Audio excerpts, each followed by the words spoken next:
agaw atensyon ng isang basketball player sa ginaganap na palarong pambansa ngayong 2025. Sino nga ba siya na viral ngayon sa social media? Mapapauoy ka talaga kapag nakikita mo ito ng live. Siya nga pala si Andre Ugadan na naglalaro para sa Calabarzon at dyan din tayo nakatira sa region na yan. Well, marami nagsasabi na another Renz Abando kung built ang pag-uusapan at athleticism ay similar. At kung titignan din ang kanyang profile, ito rin ay taga-norte. Kaya another one from the north. Sa kabila ng mga similarity sa bandang huli, skill set pa rin ang magdadala sa player. Kung basketball program pag-uusapan, siya ay parte ng San Beda Red Cubs ng NCAA. Kaya na-discover na ito matagal na at nasa magandang program na rin ng basketball. And again, malaking bagay talaga sa mga Pilipino kapag mayroong athleticism katulad nito na hindi naman talaga lahat ay meron.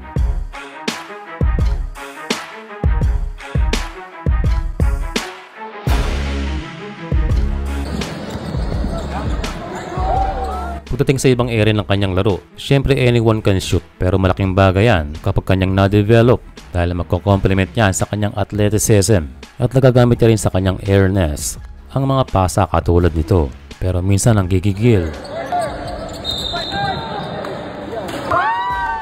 Highlight pero parang may tawag ang referee. Well, kahit si Renz Abando ay naging prone din sa ganyan. But again, hindi naman yan permanente at patuloy pang mag-i-improve ang player na ito na maaga rin nagsimula sa basketball.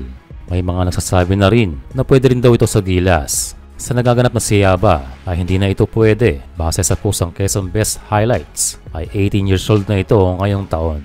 Height at 6'3", a good height para sa shooting guard. Pero sa kanyang pinapakita ay abot ito sa small forward.